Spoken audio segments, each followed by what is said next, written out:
Back to Dark Files. In the world of Dark Files, truth is sometimes stranger than fiction. Brace yourself for a tale you won't forget. The silence of the early morning was shattered by a piercing scream. In Rajagiri, Sri Lanka, at the Royal Park apartment complex, the domestic housekeeper stumbled upon a horrifying sight. A young woman lying lifeless at the foot of a stairwell. Her jeans were pulled down to her ankles, her face disfigured, and the unmistakable marks of strangulation around her neck told a story of unspeakable violence.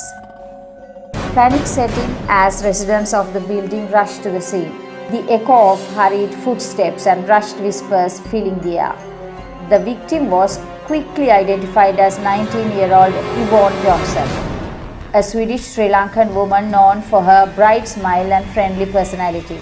She had attended Colombo International School and was the daughter of Swedish national Roger Johnson and Sri Lankan Chamalka Johnson. Yvonne was particularly close to her younger sister Caroline. But what had happened? Who had done this? And why? As the police arrived and sealed off the crime scene, speculation spread like wildfire. Yvonne had been out of previous night celebrating with her sister Caroline and Caroline's boyfriend Jude Shramantha Anthony Jayamaha. Could the night of fun have taken a deadly turn? Neighbors reported hearing muffled noises in the stairwell around 3 a.m., but no one had suspected the horror that had unfolded. The detectives meticulously searched the area for clues, their flashlights casting eerie shadows on the blood-stained steps. It didn't take long for them to find a crucial piece of evidence, a bloody palm print on the banister. As detectives pieced together the events of the previous night, one name surfaced repeatedly: Jude Shramantha Anthony Jayamaha, a man from a wealthy, influential family. Jayamaha had a history of reckless behavior. Gossip circulated widely about his past scandals, fights, a pregnancy scandal, even whispers of drug use. But could he be capable of murder? June 30th, 2005 had begun as an ordinary evening. Yvonne, Caroline and Jude had visited several bars in Colombo, but tension simmered beneath the surface. Yvonne had long disapproved of Caroline's relationship with Jude, believing he was dangerous. That night, the tension erupted into heated argument. Caroline and Jude stormed off, returning to the Royal Park apartment ahead of Yvonne. When Yvonne arrived nearly an hour later, she walked straight into the lion's den. In the darkened stairwell, Jude challenged Yvonne. Words were exchanged, voices rose, and in a sudden burst of rage, he grabbed her. The assault was brutal. He slammed her head against the cold steps repeatedly.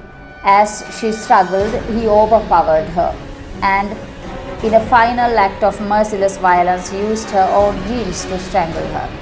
Then he walked away, leaving her broken body behind. By the next day, the police had gathered enough evidence to move in.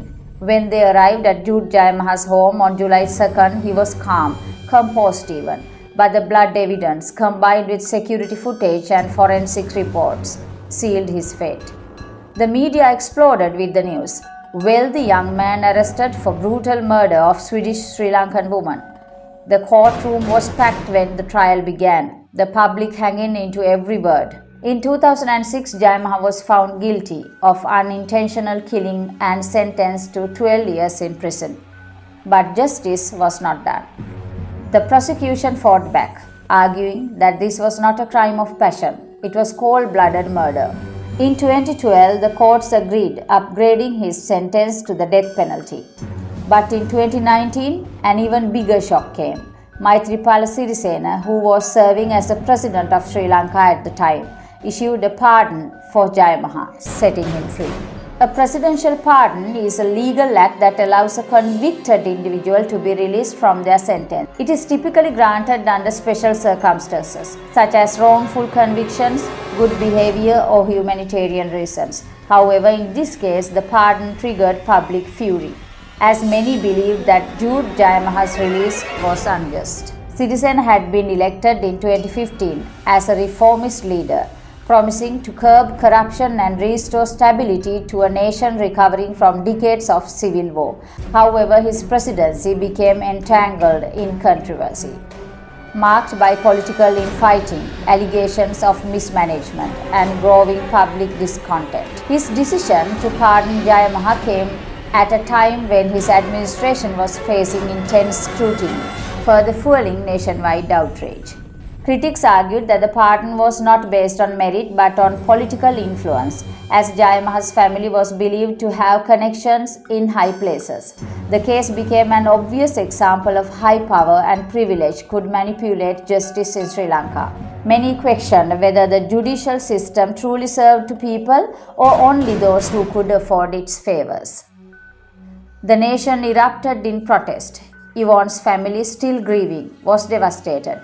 How could a convicted murderer walk free? When Jayamaha confessed to the crime, he revealed a chilling detail in his letter.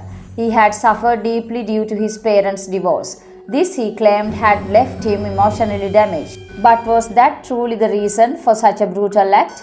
Or was it merely an attempt to make sense of the senseless? In 2024, a final twist came in form of a Supreme Court ruling. The pardon was unconstitutional. The order was clear: Jayamaha must be returned to prison. But there was one problem: he had vanished. Rumors suggested he had fled to Singapore, slipping through legal loopholes before the ruling could be enforced.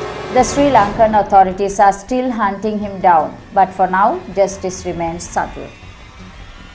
The case of Yvonne Johnson is more than just a crime story. It is a tale of privilege, power, and a broken justice system. Her family continues to fight for justice, hoping that one day Jayamaha will face the consequences of his actions. Until then, Yvonne's story serves as a chilling reminder that sometimes justice is delayed, but it must never be denied.